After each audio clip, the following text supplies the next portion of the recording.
دوسری طہارت کبریٰ۔ طہارت صغریٰ جو انسان جب بے وضو ہو جاتا ہے تو اس کو طہارت صغریٰ کہا جاتا ہے، اور دوسری طہارت کبریٰ جب کسی پر غسل فرض ہوتا ہے تو اس کو طہارت کبریٰ کہا جاتا ہے۔ تو آج کا موضوع طہارت صغریٰ پر ہے کہ انسان کا وضو کرنا کس طرح سے وضو کرے اور کن کن چیزوں کو مربوط خاطر رکھے۔ وضو کرنے کی بے شمار فضائل موجود ہیں، ان میں سے ایک فضیلت یہ بھی ہے کہ حضرت ابو ہریرہ رضی اللہ تعالی عنہ سے مروی ہے کہ فرماتے ہیں کہ حضور صلی اللہ علیہ وسلم نے فرمایا کہ جب بندہ مومن وضو کرتا ہے تو اللہ اس وضو کے ذریعے سے بھی بندے کے گناہوں کو معاف فرماتا ہے۔ جب وہ چہرہ دھوتا ہے تو اس کے بعد جو قطرے گرتے ہیں ان قطروں کے ذریعے سے اللہ بندے کے گناہوں کو معاف فرماتا ہے۔ جو آنکھوں کے ذریعے سے اس نے گناہ کیے ہوں گے، اللہ اس وضو کے فضائل سے، وضو کے انداز سے اس کے آنکھوں والے گناہوں کو بھی معاف فرماتا ہے۔ اسی طرح جب انسان بازو دھوتا ہے تو ہاتھ کے جو گناہ ہوتے ہیں وہ گر جاتے ہیں۔ اسی طرح انسان جب پاؤں کو دھوتا ہے تو پاؤں کو دھونے کے ساتھ جب وہ پانی لگتا ہے تو آخری قطرے جب پاؤں کے گرتے ہیں تو اللہ اس کے ذریعے سے بھی انسان کے گناہوں کو معاف فرما دیتا ہے۔ اسی وجہ سے یہ ہے کہ انسان جب مسجد میں وضو کرے تو اس کے جو پانی کے قطرے ہوتے ہیں ان کو مساجد میں گرانا بھی جائز نہیں ہوتا، کیونکہ ان قطروں کے ساتھ گناہ ملے ہوئے ہوتے ہیں۔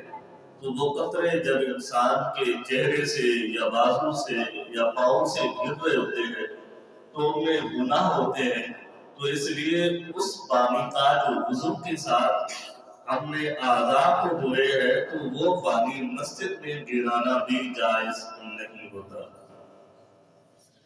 تو اسی طرح سے دوسری روایت ہے، وہ بھی حضرت ابو ہریرہ رضی اللہ تعالی عنہ اس حدیث کی مروی ہے۔ فرماتے ہیں کہ حضور صلی اللہ علیہ وسلم نے فرمایا کہ مفہوم حدیث ہے، کل قیامت والے دن بے شمار نبیوں کی امتیں وہاں پر یوم محشر میں موجود ہوں گی، تو میں اپنی امت کو بھی پہچان دوں گا۔ صحابہ نے سوال کیا، یا رسول اللہ صلی اللہ علیہ وسلم وہاں پر آپ کیسے ہمیں پہچانیں گے؟ حالانکہ وہاں پر تو بے شمار نبیوں کی امتیں بھی موجود ہوں گی۔ تو حضور صلی اللہ علیہ وسلم نے فرمایا کہ جو تم وضو کرتے ہو، وضو کے ذریعے سے تم چہرے کو دھوتے ہو اور وضو کے ذریعے سے تم اپنے بازو کو دھوتے ہو، تو کل یوم محشر والے دن یہ چمک رہے ہوں گے، ان کی چمک کی وجہ سے میں تمہیں مقام محشر میں بھی پہچان دوں گا۔ یہ اعضاء جو ہم وضو میں دھوتے ہیں ان کی کتنی بڑی فضیلت ہے، اور اسی انداز میں اگر دیکھا جائے تو وضو کرنے سے انسان پاک صاف بھی رہتا ہے، گناہوں سے بھی محفوظ رہتا ہے، گناہ بھی اس کے گر جاتے ہیں، اور سب سے بڑا انعام یہ بھی ہے کہ کل قیامت والے دن حضور صلی اللہ علیہ وسلم یہ جو ہم وضو کرتے ہیں ان کی روشنی چاند کی روشنی کی طرح ہوگی، تو میرا محبوب ہمارے ان اعضاء کے روشن ہونے کی وجہ سے کل قیامت والے دن بھی ہمیں پہچان لیں گے۔ قرآن پاک میں جو آیت کریمہ پڑھی ہے تو اس آیت کی روح سے 4 فرائض ہیں۔ پہلا چہرے کا دھونا ہے۔ چہرے کے دھونے میں احتیاط لازمی ہے کہ जो चेहरा तारीफ में आता है, जो चेहरे की तारीफ होती है, उस कदर उसका धोना हमारे लिए लाजिम होता है। उसमें हम अगर कमी कर ले तो हमारा चेहरा धोना शुमार नहीं होता, जिसकी वजह से हमारा वुजू भी कामिल या वुजू भी मुकम्मल नहीं होता। तो जहां से उम्मूमन पेशानी से बाल उठते हैं, वहां से लेकर थोड़ी के नीचे तक, एक कान की लौ से लेकर दूसरे कान की लौ तक, इसको चेहरा कहा जाता है। तो इसमें से थोड़ी सी जगह भी अगर खुश्क रह गई तो वुजू शुमार नहीं होगा। हम वुजू करते हुए बेइहतियाती करते हैं तो धोते हुए कान की जो लौ होती है वहां तक धोना होता है, तो हमारे यहाँ थोड़ी सी जगह वो खुश्क रह रही होती है या चेहरा अच्छी तरह से नहीं धोया हुआ होता, तो जिसकी वजह से वो हमारा वुजू भी शुमार नहीं होता। फिर हमारा नमाज पढ़ना, कुरान पाक पढ़ना, मस्जिद में आना, ये सारे फिर नेकियों में शुमार नहीं होंगे, बल्कि इनका भी हमें बुरा मिलेगा। अगर अच्छी अंदाज से अच्छे तरीके से वुजू किया हो तो फिर मस्जिद में बैठना भी हमारा सवाब है, नमाज पढ़ना भी हमारा सवाब है, और इसी तरह से कुरान पाक को हाथ लगाना, कुरान पाक को पढ़ना भी हमारा नेकियों में शुमार होगा। इसका दूसरा फर्ज है कोहनियों समय हाथ को धोना। तो इसमें कोहनी जो होती है वो भी शामिल होती है। तो कोहनी जो होती है उससे ऊपर तक धोना हमारे लिए लाजिम है, और कोहनी की जगह या बाजू में कोई भी ऐसी जगह जो खुश्क रह जाए, जहाँ पर पानी ना पहुंचा हो, तो उस जरिए से भी वुजू सही नहीं होगा। जब वुजू सही ना हुआ तो फिर हमारी नमाजें भी कबूल नहीं होती। और इसका तीसरा फर्ज है मस्सा करना। तो मस्से के लिए ये भी शर्त है कि जिस हाथ को हमने सर पर इस्तेमाल करना है उसको किसी और जगह पर इस्तेमाल न किया हो। जैसे हमारे यहाँ उमूमन ये भी देखा जाता है कि वुजू करते हुए जब सर पर हाथ फेरना होता है, मस्सा करना होता है, तो पहले उसे जूम कर आंखों से लगाया जाता है, फिर उसका मस्सा किया जाता है। तो ऐसा करना भी जायज नहीं होता, बल्कि एक हाथ में पानी लेकर दूसरे हाथ से, जिस हाथ में पानी है उसको नहीं, दूसरे हाथ से वुजू की जो टूटी होती है उसको बंद करना, फिर जिस हाथ में आपने पानी लिया है उसको फिर पहले वाले हाथ पर बहाकर फिर डायरेक्ट जो है वो सर का मस्सा करना होता है।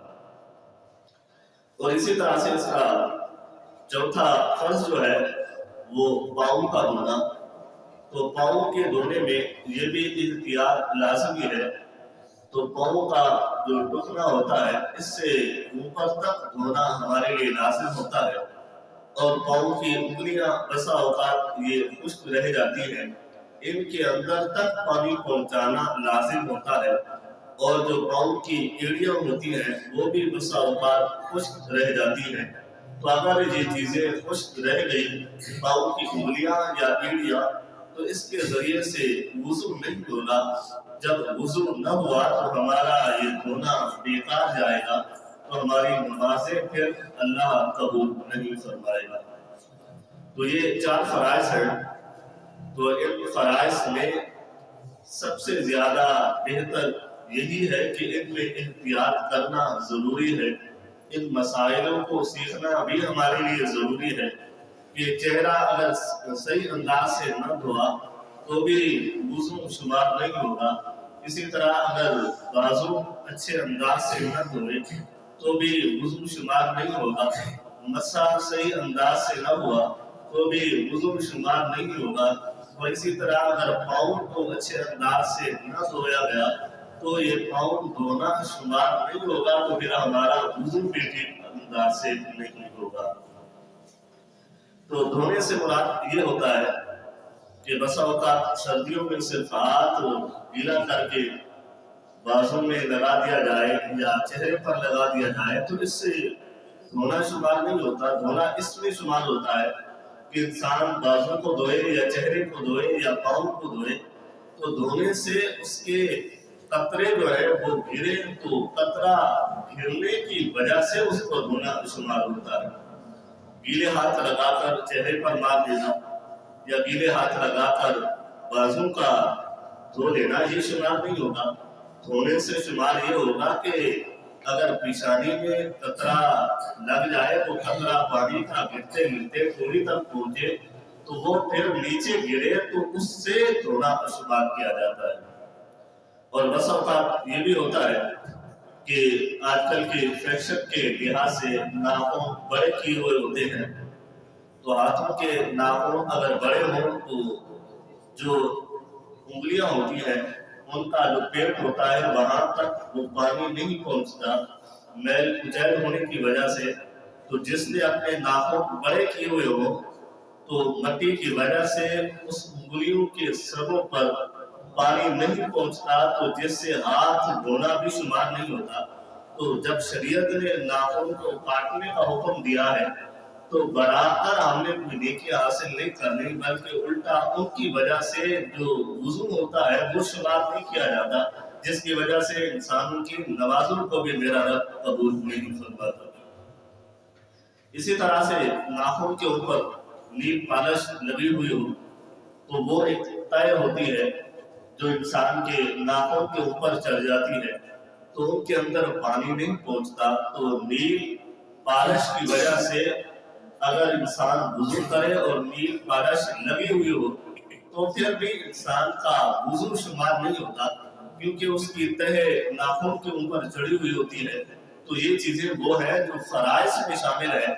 जब फर्ज ही आसान अंदाज से अदा नहीं होगा तो फिर वुजू भी सही नहीं समझा जाएगा। तो ये चंद ऐसी चीजें हैं जो फराइज में शामिल होती हैं, उनका सिर्फ बयान किया गया है। तो दुआ है कि अल्लाह रब्बुल इज्जत हम सबको समझने की तौफीक अता फरमाए।